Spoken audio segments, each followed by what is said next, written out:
Bueno, pues cuando Juan Carlos me dijo que tenía que compartir hoy, me lo dijo hace cerca de 2 meses. Y yo, pues, en obediencia le dije que sí. Pero cada semana, pues, mi corazón yo lo iba posponiendo, ¿no? Y semana tras semana yo le preguntaba al Señor, Dios mío, ¿de qué quieres que predique? ¿Qué voy a hablar? Todos me conocen en la iglesia, mi testimonio todo el mundo lo sabe, pero ¿qué voy a dar? Y después de darle muchas vueltas, ¿no? Hace un par de semanas venía a mi corazón, pues, lo que yo sé hacer. Y lo que sé hacer es agradecerle al Señor, pues, no con mi voz, sino con mi corazón, ¿no? La alabanza. Entonces el Señor ponía en mí una palabra muy importante. Y quiero predicaros en esta tarde acerca del poder de la alabanza. Aleluya. La alabanza no es solamente lo que vemos aquí cada domingo, en reuniones de culto, en reuniones de casa, en reuniones de jóvenes, en reuniones que se hacen para congregar a parte del pueblo o incluso a inconversos, ¿no? La alabanza va más allá. Es algo que tiene que salir de nuestro corazón, de nuestro interior. ¿Por qué? Porque no es para nosotros, es para Él.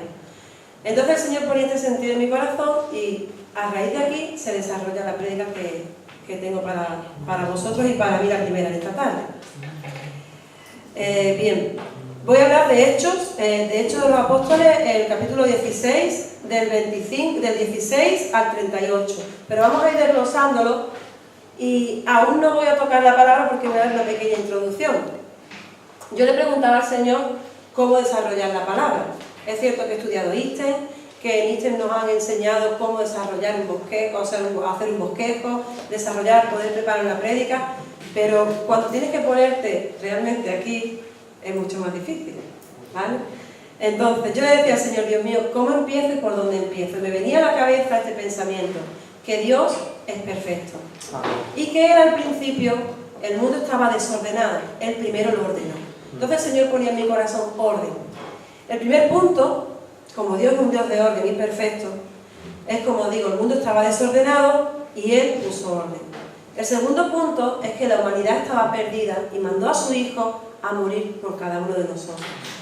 El tercer punto es que detrás de esta muerte hay una resurrección y detrás de la resurrección el Señor empieza a darle armas a su pueblo.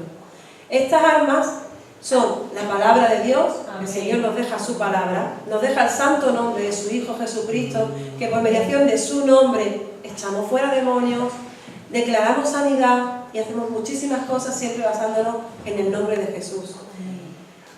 También está su presencia, que es el Espíritu Santo. Él se marchó y dijo que vendría alguien mejor que Él. Son la misma persona, ¿verdad? Está Dios, está el Hijo y el Espíritu Santo. Pero el Espíritu Santo iba a venir para acompañarnos hasta el final de nuestros días. Ya no iba a ser alguien físico que viniera y estuviese al lado de ellos, como estuvo Jesús con los discípulos. Nos mandaría a alguien para que estuviera con toda la humanidad, con todo aquel que se arrepintiera y reconociera a Jesús como su Rey Salvador. También está el arma de la unción, ¿verdad? El Señor nos dota, nos da unción para poder hablar y trabajar en su nombre. Pero el Señor pone en mi corazón que hay algo también muy poderoso, que es el poder de la alabanza. Cuando la alabanza entra en acción, el infierno retrocede. Aleluya. Cuando la alabanza está en tus labios, en tu corazón, y tu cuerpo, cuando ya no puede más y está en el polvo, tirado en el suelo, ya no tiene fuerza, tú le dices al Señor, Señor, aunque no te sienta, aunque no te vea, aunque no te oiga, aunque no tenga ganas de nada, Señor, me dispongo a alabarte. Y alzas tu voz y empiezas a levantar tus manos, y tus brazos se alzan, y tus rodillas tocan el suelo, y tu cuerpo le demuestra al Señor que estás rendido totalmente ante Él. Ahí es cuando el infierno retrocede. Ya no tiene parte contigo. Tú puedes estar destrozado, tú puedes estar abatido, pero nunca estarás muerto. El enemigo quiere vernos derrotados, quiere vernos en el suelo, quiere continuamente mostrarnos, decirnos y recordarnos lo miserable que somos cada uno de nosotros. Pero el Señor dice, abre tu boca, que yo la llenaré. Y cuando el Señor entra en nuestras vidas y nosotros hacemos efectiva la alabanza, el poder de la alabanza, todo el ambiente cambia.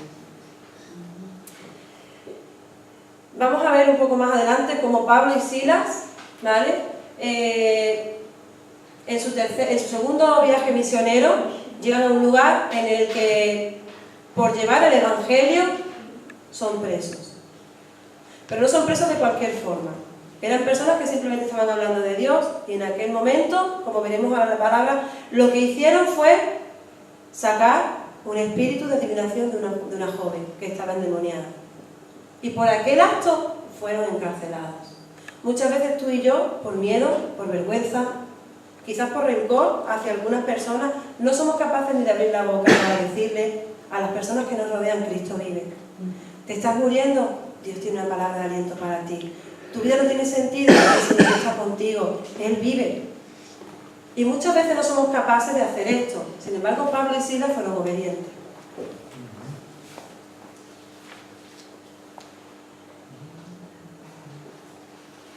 Cuando tú decides cantarle al Señor una canción más, en ese momento en el que estás tirado en el suelo, como he dicho, el infierno retrocede, ¿vale?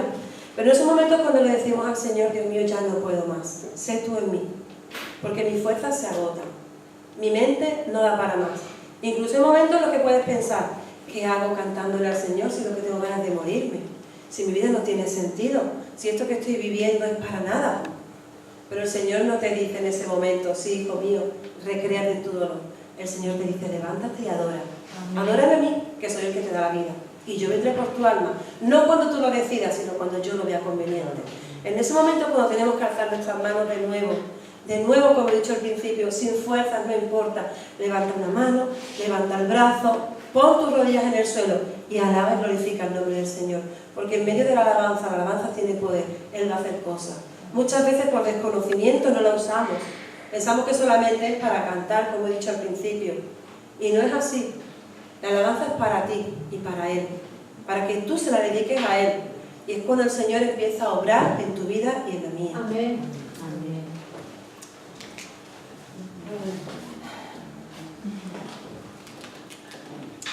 Me recordaba también el Señor por qué al enemigo, al diablo, a Satanás, como cada uno queramos llamarlo, el por qué a él no le gusta ver a un cristiano alabando a Dios. Porque la alabanza fue creada para él. Él la usaba, él la llevaba a cabo. Y cuando el enemigo quiso ser como Dios y el Señor tuvo que darle una patada y desterrarlo y mandarlo fuera de su presencia, siempre que tú y yo alabamos y adoramos al Señor, el enemigo está sufriendo. Ahora las rodillas no nos tiemblan a nosotros por estar mal, ahora le tiemblan a Él, porque tiene que salir huyendo. Porque cuando el Espíritu de Dios llega y la presencia del Señor llega al lugar en el que tú estás convocando su santo nombre, el enemigo tiene que huir.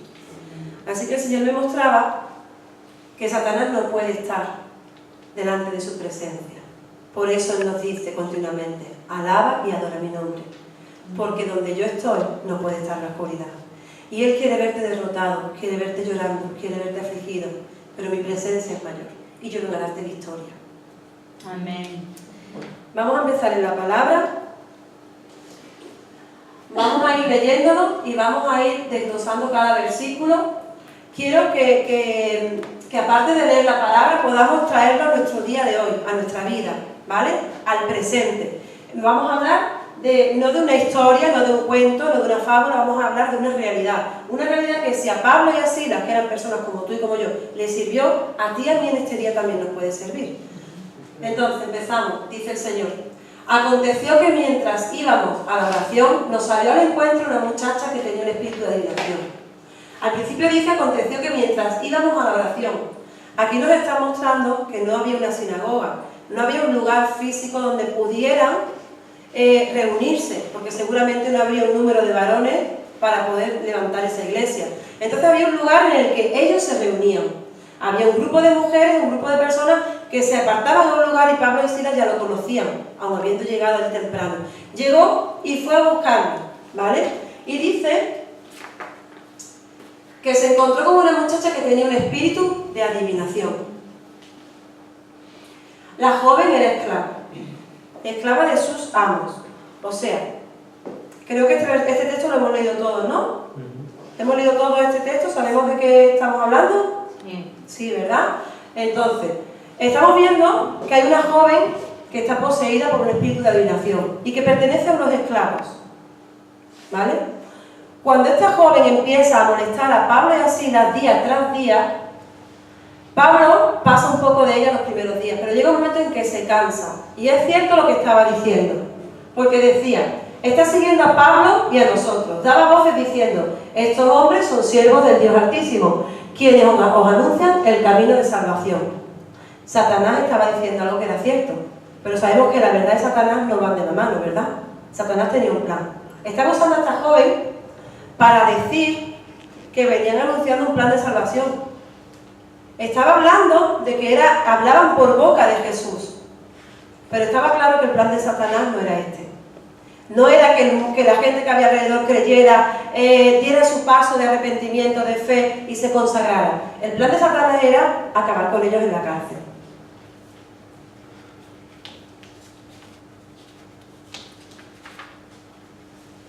Si seguimos leyendo, dice: y esto lo hacía por muchos días, mas desagradando a Pablo, este se volvió y le dijo al Espíritu: te mando en el nombre de Jesucristo que salgas de ella. Y salió en aquella misma hora. Fue instantáneo.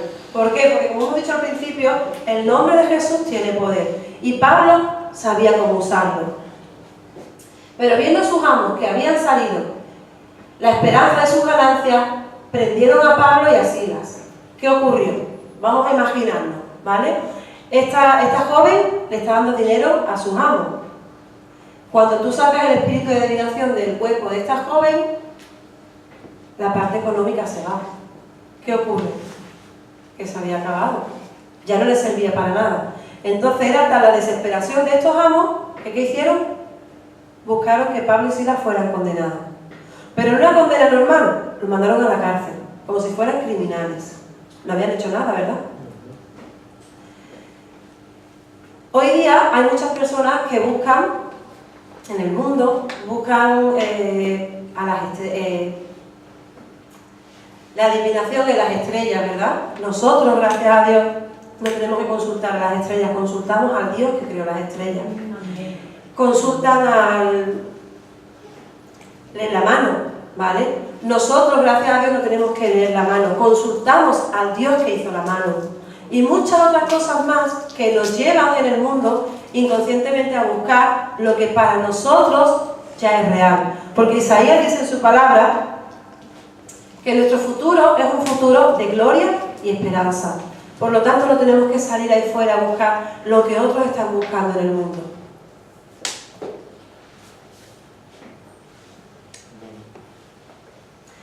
Aquí entra el plan del diablo en acción, que es que quiere molestarlos, quiere encarcelarlos. Y en el versículo 22-25 dice: y se agolpó el pueblo contra ellos, y los magistrados, rasgándole la ropa, ordenaron azotarles con varas. Después de haberle azotado mucho, los echaron en la cárcel, mandando al carcelero que los guardase con seguridad, el cual recibió este mandato, los metió en el calabozo de más adentro y les aseguró los pies con el cepo. Lo estaban tratando como si fueran realmente criminales, delincuentes, como lo peor que hay en el mundo, simplemente por haber sacado el demonio de una niña que estaba detrás de ellos molestándolos. ¿Qué ocurre? Le quitan la ropa, los golpean, los encarcelan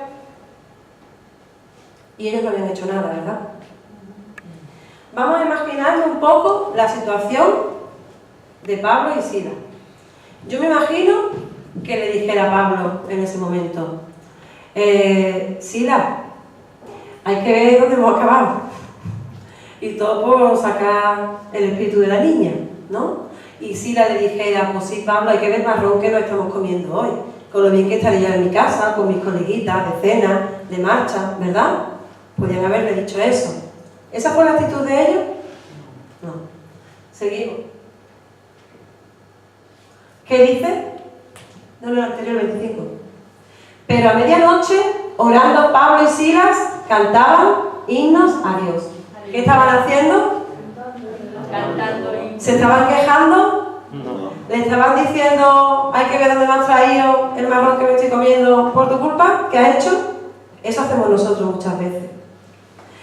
Cuando el pastor nos dice: haz esto. Cuando el líder nos ordena: haz lo otro. Cuando simplemente hay un problema en un matrimonio y tú dices: ¿para qué voy a ir ahora? O si se quieren matar, digo que se maten, allá ellos. Cuando tu amiga te llama desesperada: no sabes qué hacer con mi vida, me quiero tomar un bote de pastillas, y tú dices que tengo muchas cosas que hacer, mañana entro a trabajar temprano, tengo que hacer un potaje.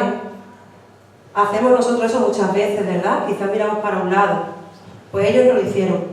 Dice que a la medianoche, esa hora es la hora más oscura. En esa hora, cuando tú y yo tenemos un problema, ¿qué dice el Señor que debemos hacer? ¿Qué dice? Orar y cantar himnos. ¿Por qué? El Señor nos dice que llamemos al pastor para contar el problema, que vayamos a buscar a nuestro tío que tenga más dinero para que nos facilite los problemas.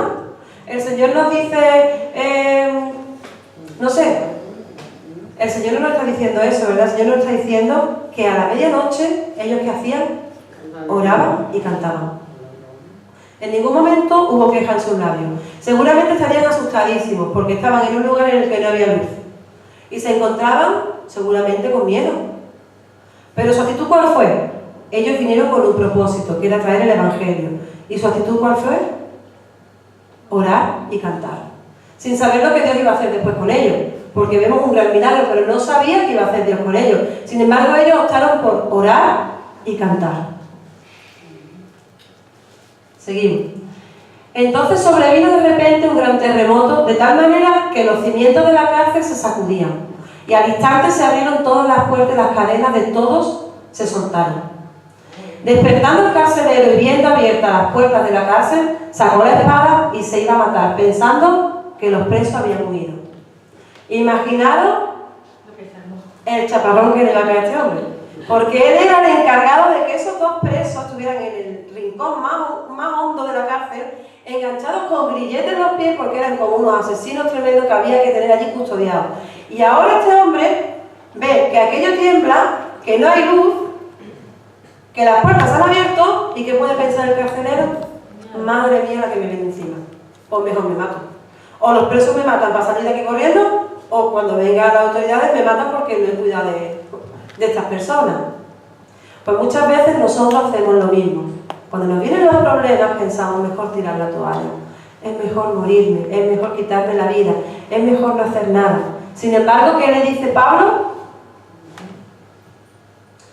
Clamó a gran voz diciendo: no te hagas ningún mal, pues todos estamos aquí. Entonces este hombre, pidiendo luz, se precipitó adentro y temblando se postró a los pies de Pablo y de Silas, y sacándolo les dijo: señores, ¿qué debo hacer para ser salvo? Imaginaros qué gran testimonio. No se quejaron, no lloraron, no liaron nada, simplemente oraron y cantaron. ¿Y qué hizo el Espíritu de Dios? ¿Qué hizo el Espíritu de Dios? Hizo que aquello temblara, no solamente para Pablo y Silas, sino para todos los que estaban con ellos, porque los que estaban con ellos estaban escuchando su testimonio, estaban viendo cómo estas dos personas, estando en lo más hondo, en la situación más delicada, sin saber qué podía pasar al otro día, ellos estaban orando, estaban clamando, estaban cantando, le estaban dando gloria y honra a Dios. Aleluya. No estaban quejándose. Y cuando este hombre, en vez de quitarse la vida, entra, los ve a todos allí, ve que es cierto. ¡Qué gran testimonio! ¡Qué gran testimonio damos nosotros cuando hay una enfermedad y en vez de llorar, quejarnos y meternos debajo de la cama, nos levantamos y decimos: Señor, tú lo conoces todo. Señor, me puede doler muchísimo lo que está ocurriendo, pero tú lo conoces todo, yo confío en ti. Yo me levanto y aunque no entienda nada, aunque no vea nada, aunque todo me venga grande, yo te alabo, yo te adoro, yo te clamo, Señor, y estoy en tu presencia. Este hombre, el testimonio de estos dos jóvenes, hicieron que el carcelero más su familia encontraran el camino, la verdad es Jesucristo, la verdad y la vida que es Jesucristo. Aleluya. Ellos dijeron, o sea, le pregunta, ¿verdad? En el 30, y sacándolo le dijo: señores, ¿qué debo hacer para ser salvo? Ellos dijeron: cree en el Señor Jesucristo y serás salvo tú y tu casa. Y le hablaron la palabra del Señor a él y a todos los que estaban en su casa. Y él, tomándolos en aquella misma hora de la noche, les lavó las heridas y enseguida se bautizó él con todos los suyos.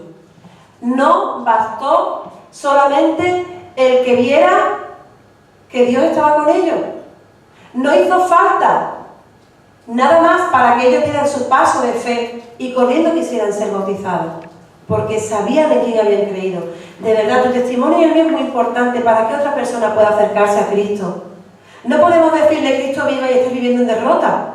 Si la persona te está viendo, tu vecino te está escuchando y te escucha continuamente de gritar, de formar jaleo, de montar circo y el domingo te ves montarte en tu coche, voy a arreglar con la Biblia en la mano, pues, ¿qué testimonio le estamos dando? Él dirá, para tener tu vida me quedo con la mía, ¿no? Entonces, qué importante es tu testimonio y el mío. No hablo de hipocresía, no digo que tengamos que dar una cara fuera que no es, digo que puede haber un cambio por el poder de la alabanza. Que podemos empezar a decirle al Señor, Señor, no me gusta mi vida, no me gusta cómo actúo, no me gusta cómo lo hago, pero me postro delante de ti para poder empezar a ser transformado, para poder empezar a ser cambiado, para que yo sea ese testimonio, pero no te sientas hipócrita, si en algún momento has querido dar una cara diferente, simplemente te has equivocado, se puede arreglar, tenemos que aprender y se puede arreglar, y podemos salir ahí fuera diciendo, Cristo vive, y yo llevando a Cristo en mi vida, y luchando con la enfermedad, luchando con las deudas, luchando con todo lo que aflige al mundo. Pero se puede, porque el Señor dice que hay poder en la alabanza. Aleluya. Seguimos. Y él tomando aquella misma hora, eso, lo bautizó y les contó lo suyo. Y llevándolos a su casa les puso a la mesa y se regocijó con toda su casa de haber creído a Dios. Cuando fue de día, los magistrados enviaron alguaciles a decir, suelta a aquellos hombres. Y el carcelero hizo saber estas palabras a Pablo. Los magistrados mandaron a decir que os suelte, así que ahora salid y marchaos en paz. Reconocieron que había algo, pero Pablo no se queda conforme. Pablo no había hecho nada. ¿Qué le dice Pablo? Después de azotarlos públicamente, sin sentencia judicial, siendo ciudadanos romanos, nos echan en la cárcel y ahora nos echan encubiertamente, a escondidas. No, por cierto, sino vengan ellos mismos a sacarnos. Y los alguaciles hicieron saber estas palabras a los magistrados, los cuales tuvieron miedo al oír que eran romanos. Lo habían hecho mal. Porque los romanos no podían ser azotados, ni golpeados, ni maltratados, tenían que tener un juicio justo. A Pablo y a Silas no le dieron la oportunidad. ¿Por qué? Porque si recordamos, el enemigo tenía un plan, que era encarcelarlos y quitarlos del medio. Ahí entra el enemigo, tiene su plan. ¿Y qué ocurre? Que ahora Pablo no es que sea soberbio ni altivo, sino que desea un trato justo. Me metisteis aquí sin motivo, sacarme de aquí dignamente y reconocer que lo habéis hecho mal. ¿Por qué? Porque después le deja el paso abierto a los demás cristianos, para que ninguno sea ultrajado, para que ninguno sea avergonzado, para que ninguno sea maltratado como fueron ellos. El Espíritu de Dios estaba guiando a Pablo a toda verdad. Ya no sé ni dónde tengo los papeles. No hace falta. Está guiando el Espíritu. ¿Por dónde voy? Seguimos. Ya hemos salido de la cárcel. ¿Ha terminado, no? Vale. Entonces,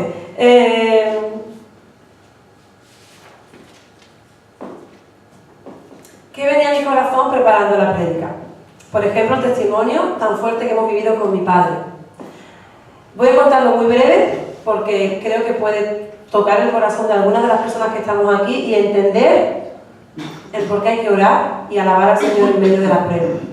Cuando viene una noticia, como puede ser la muerte de alguien, mi padre estaba bastante grave, no te hablo de una muerte, te hablo de gravedad. Él entró con un diagnóstico, con una infección pulmonar y le detectaron cáncer. La familia entera se alborotó. Mi hermana y yo, de manera sorprendente, teníamos paz. Estábamos calmados, tristes pero calmadas. Había dos formas de enfrentarse a esto. Una, llorando, quejándote, liando follones todos los días con los médicos, preguntando por qué no le hacen esta prueba a mi padre, por qué no le hacen la otra, por qué, e intentando intervenir ya no solamente en los planes de los médicos, sino en los planes de Dios. Porque mi hermana y yo sabíamos que Dios tenía un propósito y un plan. Al noveno día de estar mi padre, pues no en coma, pero sí muy aletargado porque lo tenían sedado y con muchos dolores, al noveno día pudimos quedarnos mi hermana y yo a solas en la habitación con mi padre. Os hablo de 9 días.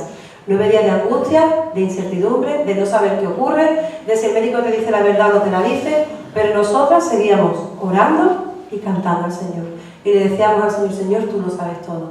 Cuando tú veas la oportunidad, le vamos a decir de hacer la oración de entrega. Mi padre es una persona muy aprensiva, es una persona muy asustona y lo primero que piensa es que se va a morir. Entonces decirle vamos a hacer la oración de entrega es estar enterrando a mi padre. No sabíamos cómo hacerlo, era difícil y delicada la situación, pero necesitábamos hacerle entender que tanto si vivía como si no vivía, él necesitaba recibir a Jesús en su corazón. Aquel día había pasado la mañana muy mal, tuvo muchas visitas y se marcharon todos a comer y nos quedamos mi hermana y yo solas con él. Y me acerqué a la cabecera y le digo, papá, queremos orar por ti. ¿Tú quieres hacer tu oración de entrega? ¿Quieres recibir a Jesús como tu Rey Salvador?